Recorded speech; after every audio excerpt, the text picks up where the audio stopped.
We are doing another episode of Keeping You Connected. The Access Networks team is all back. Bryce, Nathan, and I am Alicia. And this time we are actually going to go around and introduce ourselves. And we have a special guest too. But Bryce, kick it off. Introduce yourself. Give us the titles. So Bryce Nordstrand, Chief Sales Officer at Access Networks. Nathan Holmes, Director of Training and Development, Access Networks. And I'm Alicia Henley, Associate Sales Engineer. And we have a special guest, Jimmy with Surgex. I mean, a lot of people know Jimmy, but Jimmy, give us a brief introduction. Yeah. Hey, Jimmy Paschke, Director of Surgex Residential, hailing from Gastonia, North Carolina. Thanks for hanging out with us, man. We always get to hang out at a lot of shows, so this is interesting doing it virtually, getting to hang out. It's actually, I look forward to it now. You know, I'm not seeing anyone during the day, and for how many days now? Since March 16th for me. Yeah, Jimmy's a bit of a road warrior, so you know he's not used to this being at home, and I think his wife feels the same way. So sometimes I sleep over here. Well, for the folks that might not know you, Jimmy, and what Surgex actually does, can you give us a little brief background on that before we hop into some power network design questions? Yeah, sure. Yeah, I appreciate you guys letting me get in on this. It's pretty cool. You know, being out in the field with you and various events we've worked for however many years now, at least 4 for me, being with you guys. Infrastructure is really important, and I hope people stay focused on that. From our perspective, you know, when we talk infrastructure, we want a solid power foundation in every home, every commercial job, because if we can do that, then we can mitigate for power events and anomalies that may disrupt somebody's experience. That's all we're trying to do is help our customers ensure that they have less issues once that install is done. Yeah. Well, I mean, that's a perfect introduction into my first question. Yeah. A lot of the calls I get is, you know, why do I necessarily need to have surge protection? Why is power so important when it comes to the network design part of it? You know, it's kind of, sometimes it's an afterthought, but if you go into it with power being an actual part of the overall design, it's more of a win-win. So what happens when power is done wrong on a project? Let's start there, because a lot of what we do is reactive. You know, a lot of, going into these things are wrong and we're reacting and correcting those things. So that's a great point. And I started Surgex in 2014, and I think I was coming into power with Surgex. I'd done power 6 years at a different company, but times had changed. The sensitivity level of the gear going into the jobs, if we think about the size of products 5 and 10 years ago, and we look at the size of the products just in the last 3 years, that dish hopper thing that I keep seeing at CEDIA Tech Summits, it looks like a little Lego waffle. It's that thin, it's that big of a footprint, but yet it does so much more than the boxes did 5 and 10 years ago for sure, right? So the logic circuits inside these devices that are being put into these very complex and sophisticated jobs where you need your serious network as a backbone, the sophistication level equates to sensitivity level, and the logic circuits inside are so much more densely compact. So it doesn't take much these days in power fluctuations and the noise in power, surges, outages, all that stuff affect whether a unit stays up more than often. Does it get disrupted? Does the experience go to hell because some voltage fluctuation hit a neighborhood or a home or a circuit in the home? And so we compound all that with the infrastructure. The grid has been nothing but taxed over the last 10 to 20 years. Our homes get bigger, more stuff goes into the homes, the stuff is more sensitive, and it's just a perfect storm. I got to say, dealers, to me, they know a network doesn't work, I think, although you guys could probably talk to it more, educated than I, but they know it because they can see something not working. It's tangible. I get hit with, you mentioned it, hey, can you ship me this thing overnight? Because we've got some really crazy power issues. And then I'm like, well, yeah, well, back up a second. What are those crazy power issues? Well, we don't know, but it's crazy. And then I'm thinking, well, what if we pick the box that doesn't solve the crazy power thing you're having? Shouldn't we know what that crazy power thing is first and address it, right? But the lights are on, and maybe somebody even looked at an electrical outlet and saw it said 120. What then? You know, so we got to help them. We got to be the experts. Just like same story for you all. You're the experts. We try to be experts in power, and together, if the dealers could just tackle both of those backbones to a system, network and power, we're killing about 90% of what might interfere with our experience. I think you're right. I think a lot of what they face too is the same things that you talk about. It's visibility. With if you don't have visibility in to see what the issue is, how do you be able to resolve it? We talk about that with why we use the product we do, and you've got, you know, that amazingly wonderful little tool called Envision, which does that as well, and it's such a benefit to have. Yeah, I think definitely.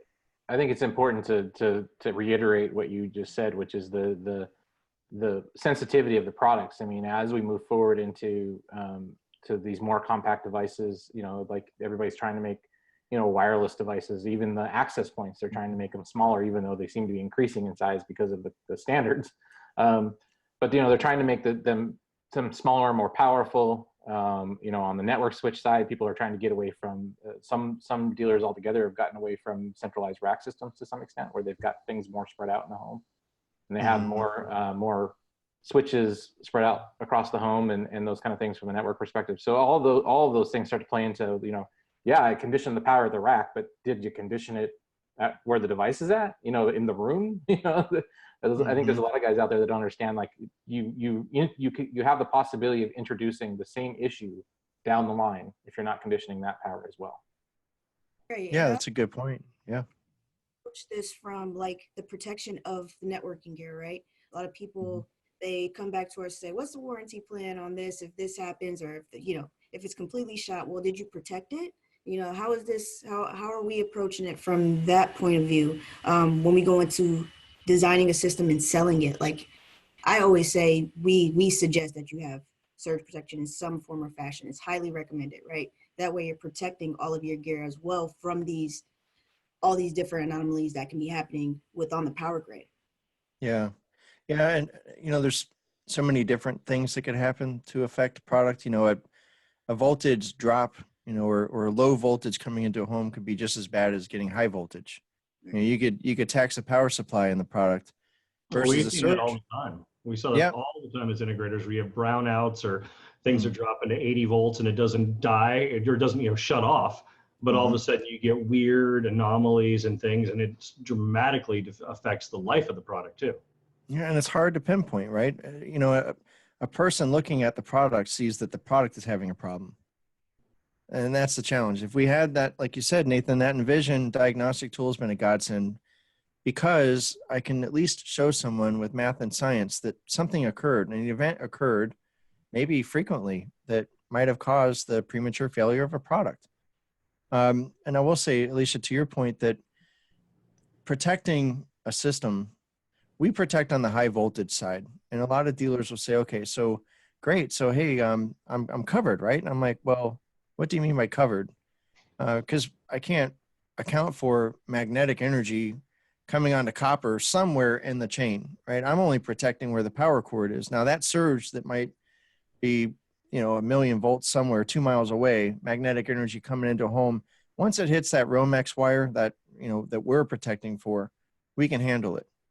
And hopefully we stop it dead in its tracks, and then it doesn't go to anything connected to us. That's the idea. And for the most part, we've had 20 plus years of it working really well.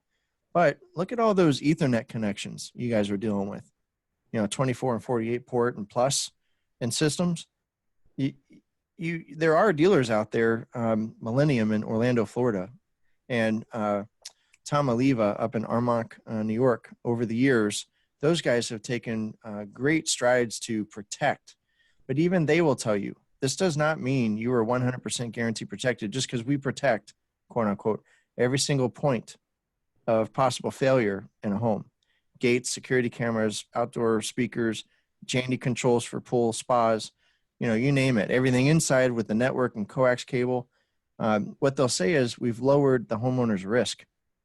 And I like that approach, because maybe that means you're not out, the entire system. Maybe you're out 5% or 1% or some low number versus a neighbor that's out an entire system. Yeah, risk is all related to exposure, right? So where are you exposed?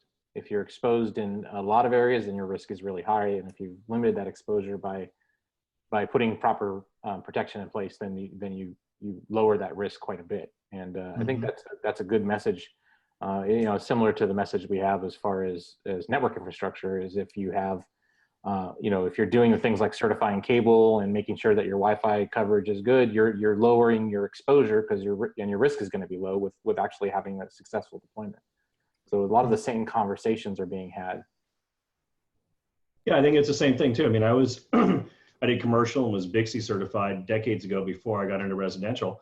And one of the big things they talk about is you don't enter or leave a structure with copper without having it, surge protected on both ends. In fact, it's one of the big driving forces to have fiber because you have connectivity without the need for surge protection. So Yeah. I think the the forward-thinking integrators have been doing that for a long time. Is any exterior APs, any connections between buildings or outlying things, they rely on fiber not just for speed and connectivity, but to reduce their risk when it comes to power. Yeah, that's a good approach. If you get power over fiber, Jimmy, you're in trouble. Yeah, easy. I don't want to lower any forecasts for 2021. Not yet. So we're talking about all the different things that can actually be happening with power, fiber, copper. However, it's happening on the property. What are some of the key components that are needed for designing networks and automation systems with keeping power in mind? What was it? 2015, Mike Beam at SES in Houston, who I know is a Access Networks dealer. He was actually on board with Access for quite some time before he approached me at Surgex. And he and maybe roughly 20 others in the country back in 2015 came to me with the same question. How do we standardize with Surgex so that we know that every job we put in has almost no issues as it relates to power? Because we've done it with Access Networks and we know that approach worked. And I was like, wow, okay. I was afraid it was gonna be about price. Back then he was a APC dealer and there weren't a lot of APC dealers in the Resi channel. I'll say just from what I have observed, I shouldn't say, as a matter of fact.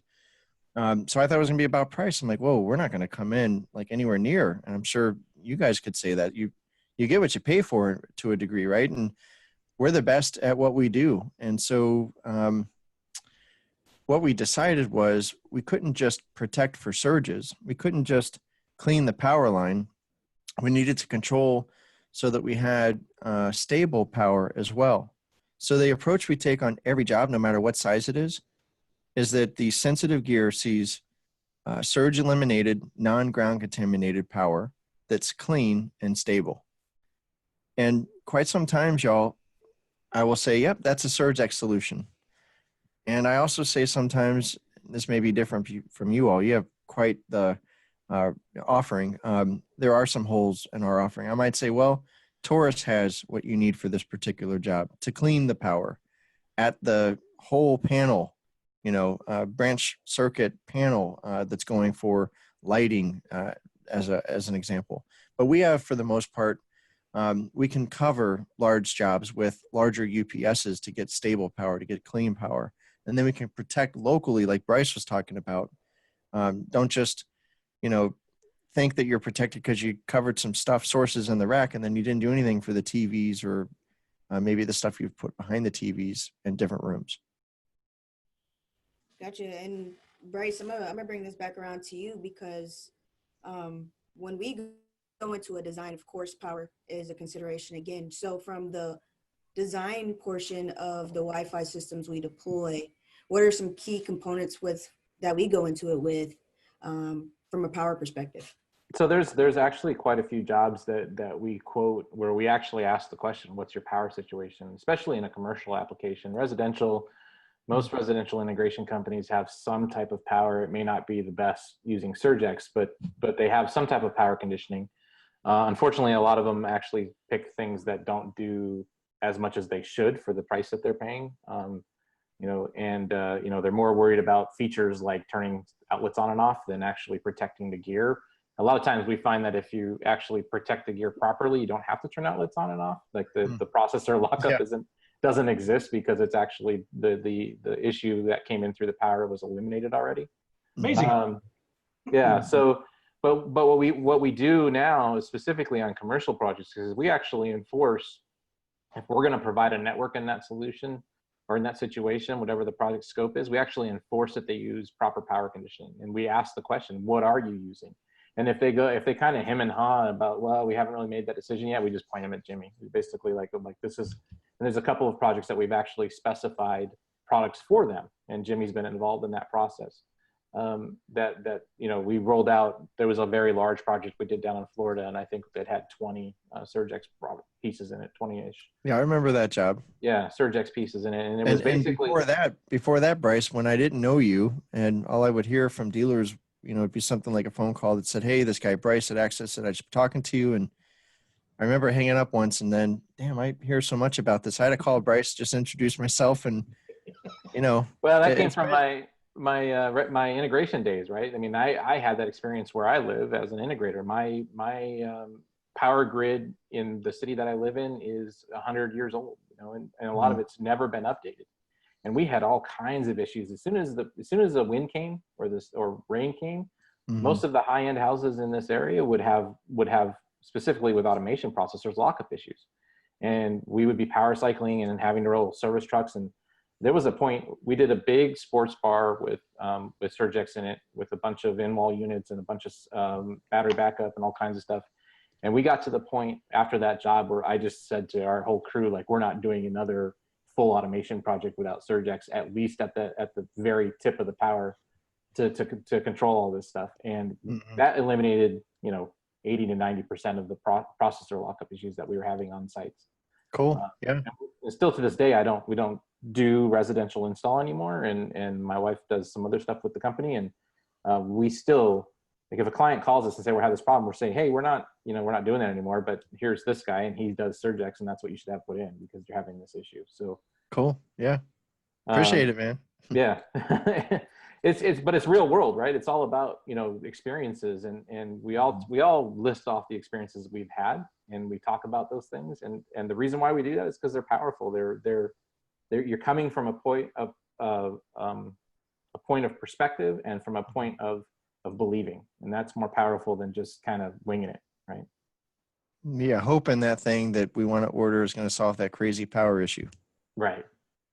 Look, I was an integrator for 20 years, and I remember the first time you and I spoke and you showed me Envision, and to me it was amazing because I've always been a firm believer the ability to troubleshoot was, based on the quality of your tools, and being able to have something that could immediately or within a very short period of time show me the inconsistencies on power not only allowed me to see how bad some of the power was in some of the houses and not realizing it, but it was a powerful tool from a selling standpoint and from a trying to ensure that what we produce for our customers had the highest, level of client satisfaction, because you didn't have as many weird issues because we'd already put something in to identify that there were issues that we needed to address. And clients are always concerned about how much they spend, but that tool just was great at being able to say, look, here's some documentation to show you've got a lot of power fluctuations. Let's make sure we protect your equipment. Yeah, and I'm sure that's super helpful on like a site survey, and you just can't figure out what's happening. And being able to have those tools on a site survey and go in with that documentation only makes it even more valuable. Mm-hmm. That's a great analogy. Yeah, for sure. For sure.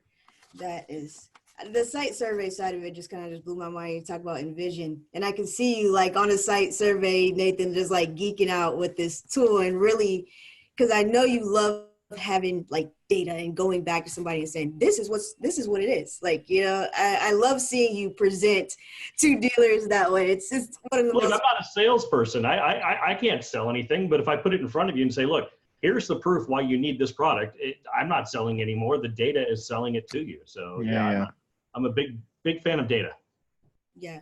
I will say, when I ask dealers, and every once in a while I'll get someone that's associated with a home project. It could be a client rep, estate manager, sometimes a homeowner.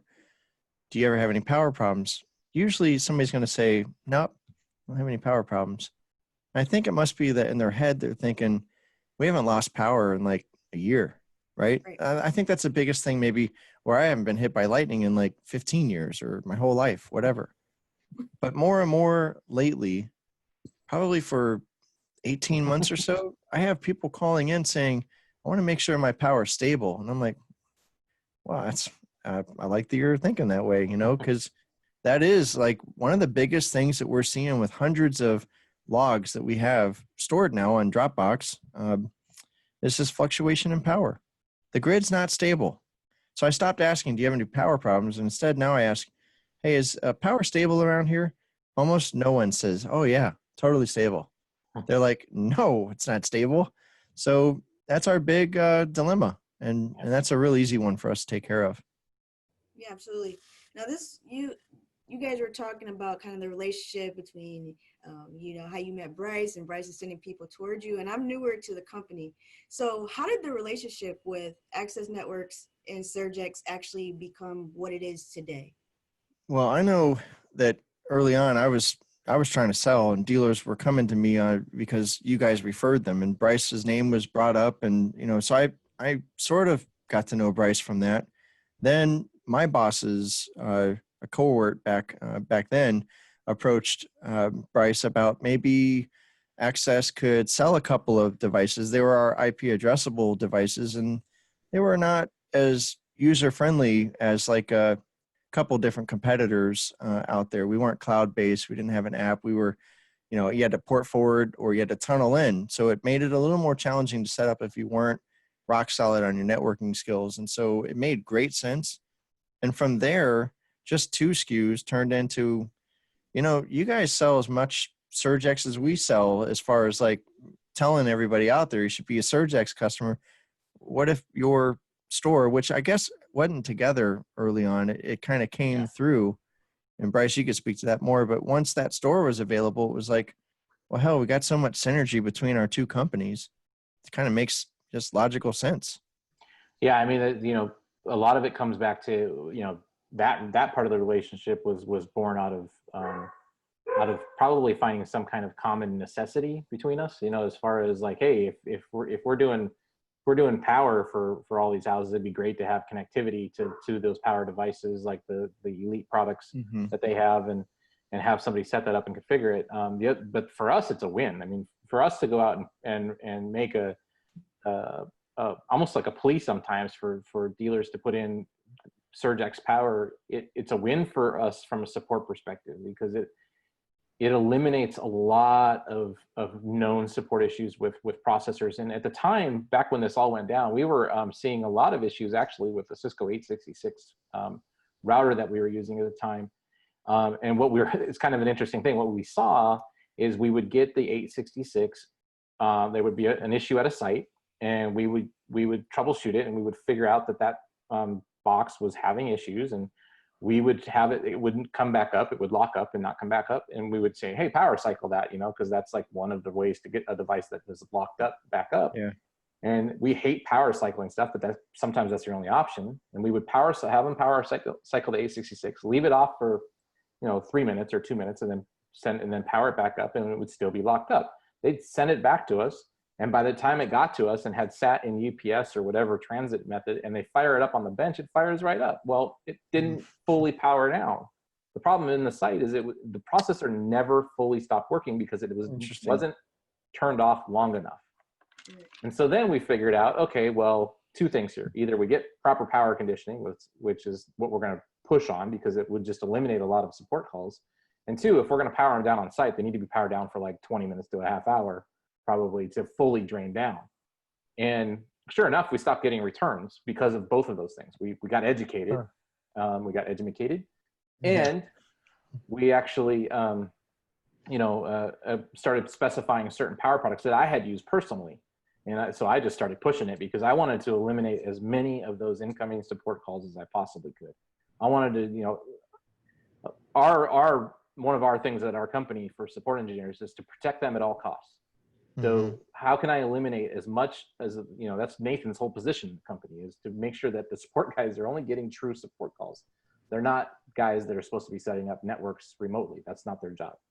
So, you know, they are supposed to be there for feature support and troubleshooting issues and those kind of things.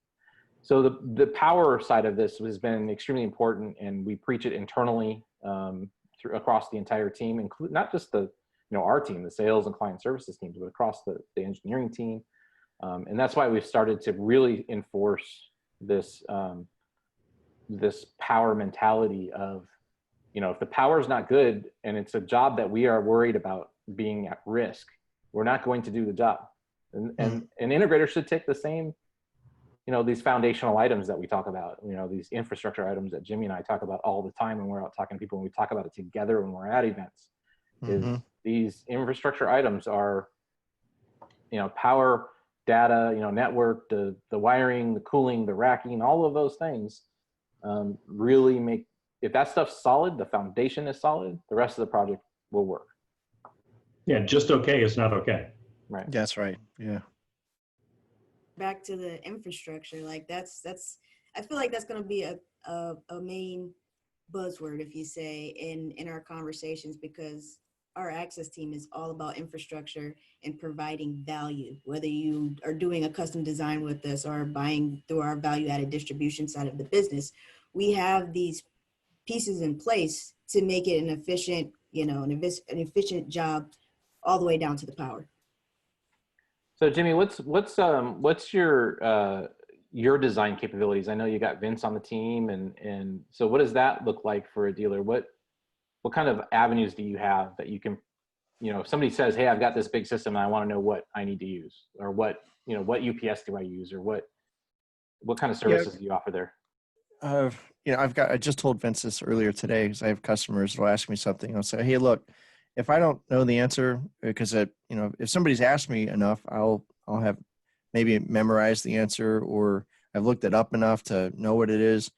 But I'm just thankful that we've got an engineer that I can go to, and it's not just one. I've got multiples. If somebody comes to us, we had a home with an Envision log a couple of years back that had a defective neutral bond, and that was just my engineer guessing while he was near Raleigh, North Carolina, and the home was in Texas.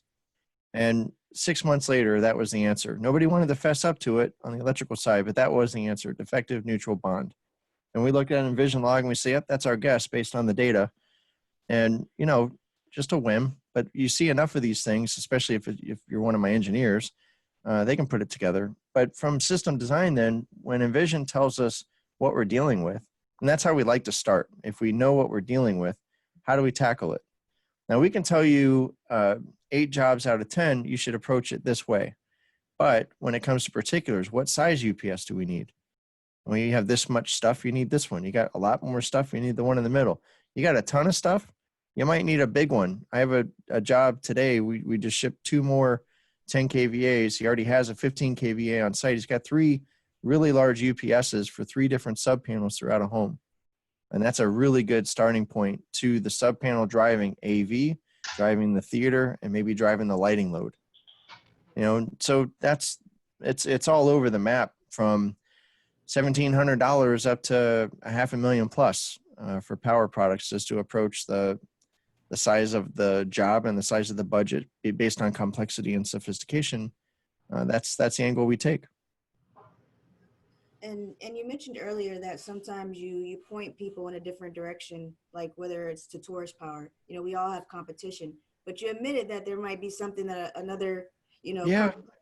You know, another one that comes up is AudioQuest all the time. Somebody might say, I've got, you know, Pass Labs or Conrad Johnson, or, you know, some really kick-ass amplifier and some really sweet speakers. What do you have that's just really going to eke out all the performance for me? And I'll say, well, actually, Furman was pretty good. I used to handle that product, but in my opinion, you should at least audition what they have over at AudioQuest, because it is really awesome. You know, it's going to take the noise floor down. It's going to provide capacitance so you can get all you want out of that power supply and that, you know, kick-ass amplifier. But yeah, I'm going to try to steer a guy to best-in-class products, you know, as much as I can, as much as I have knowledge about, and not oversell Surgex. I want the experience at the end of the day to be the best it could be. Right. So what makes Surgex different from those other providers that they can go to?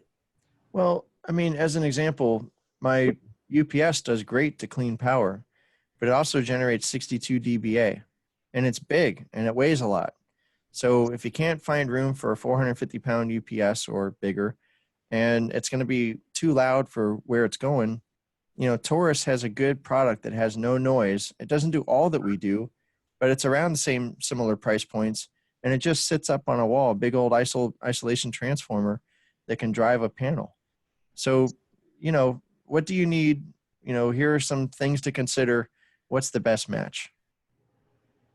Indeed. And I mean, that's how we approach our jobs as well. Keeping your option open and also knowing what the competition has to offer so you can provide the best experience as well. That Yeah. comes with design. Yeah, cool. Right. Yeah. So from our position at Access, what was unique about Surgex that brought this partnership together? I think it's just going back to what we talked about earlier. I think it's just about the how they handle themselves as a company is one of the big things, and what they really live and breathe this stuff. This is not like a secondary item that they sell that is part of a whole other line of products that they manufacture and own. It's, Amatec in general is a very large corporation, but you talk specifically about Surgex and the people that we're talking to. They are very laser focused, and I think that's what I appreciate most about their company from our perspective, because we're the same way. We're laser focused on network. They're laser focused on power. They're not a power company that sells speakers. We're not a network company that sells speakers, although there are some network speakers out there that, Coming in Q1 of 21. Yeah.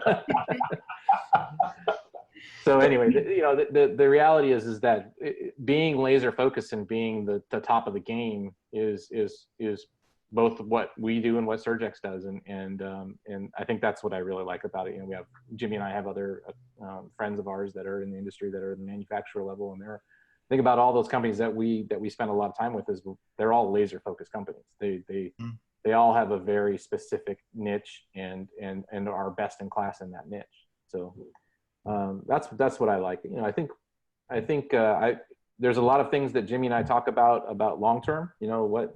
What can we do together more? What products should we look at? Is there an opportunity there? Is there an opportunity for Access Networks to put our name on a Surgex piece like we've done with the Ruckus product? Is there something more that we can do from a service perspective? Is there something more we can do from a support perspective?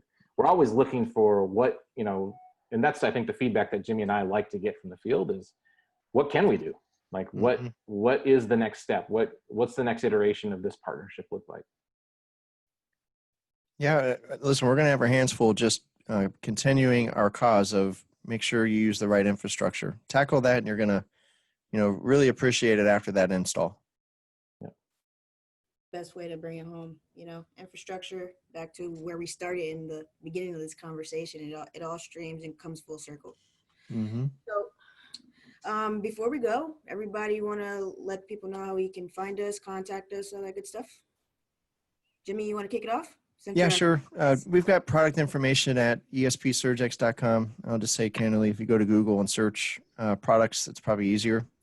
You can get me at jimmy.paschke at amatec.com. I'm on LinkedIn as Jimmy Paschke. Facebook is Jimmy Paschke. That's Paschke. Thank you very much for letting me participate in tonight's offering. Of course. Nathan, what's up, buddy? Where can we find you?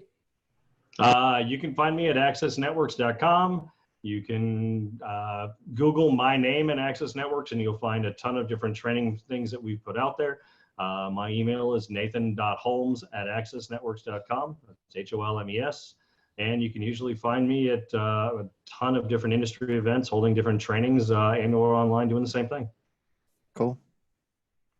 So Bryce Nordstrand, Bryce at accessnetworks.com. You can find us at accessnetworks.com, as Nathan already alluded to. And I just want to thank Jimmy for coming on personally. He's a good friend of mine, but I also wanted to thank him for the extremely powerful conversation. Yeah. That's the dad joke for the You're welcome. Yeah, awesome. I'm Alicia Henley. You can contact me mostly at clientservices@accessnetworks.com. That's where you can get our collective team for all of your needs. And also, before we go, something fun that I've been doing online with AV Tweeps on Twitter is talking about what you're binge watching. So, Jimmy, what are you binge watching since you're Holy crap. on the road? Listen, Anymore, I'm one of those guys, when I travel, I do not watch TV. I could barely turn a TV on Monday through Friday. But my wife was like, since March 16th, I've been home a lot. We've watched all of Ozark. We've already finished it. All of it. I mean, that's what I'm Since binging. March 16th. And then last night, she informed me we've already made it through. We're in our 5th season of Mad Men. There's 7 seasons. I mean, I'm watching 2, 3, 4 shows, going to bed at 2 a.m. I'm like, babe, we got to stop watching this. Like, You're going to finish the internet. yeah, exactly. Yeah, it's been crazy, but I love both of those shows, by the way. They are awesome. Absolutely. I'm in the middle of catching up on Ozark too. I was a huge fan of it. And then season 3 came out right in the middle of us like being quarantined. I was like, yes. Yeah, we binge watched Tiger King all in one night. Wow. Wow. Wow. I haven't started it yet. Yeah, and then also, Schitt's Creek is also one that I love, and we're on season 6, and it's wonderfully written as well. So yeah, that's another guilty pleasure. Good old Eugene Levy comedy. Love that stuff. Yeah, And his son is brilliant. His son is on there too. I love him. He's great. Yeah. That's a good show. Right now I'm in Altered Carbon. I'm back into season 2 of Altered Carbon, which is pretty sci-fi-ish, but it's pretty good, well written. It's a little bit bloody, but it's good. And then if I'm really like want to be brain dead, I just watch repeats of Ridiculousness on MTV. Yeah. Yes. Because it's just I don't have to think. That is my guilty pleasure. Anytime that's on, I will absolutely put that on. And there's like 15,000 seasons of it, so there's lots to watch. Can't go wrong with a ridiculous episode. Love that show. It's kind of like, the fail army, just, somebody else, moderating it. It's awesome. Maybe we should figure out a way to do our own ridiculousness or something. Yeah. Well, that's kind of what we just did, right? I like that. Yeah, go with it. Should be a blooper reel or something. All right. Thanks, Jimmy. Appreciate it. Yeah, appreciate you guys. Thank you. Thanks, Love Jimmy. you, Jimmy. Thanks. See y'all next time. Bye.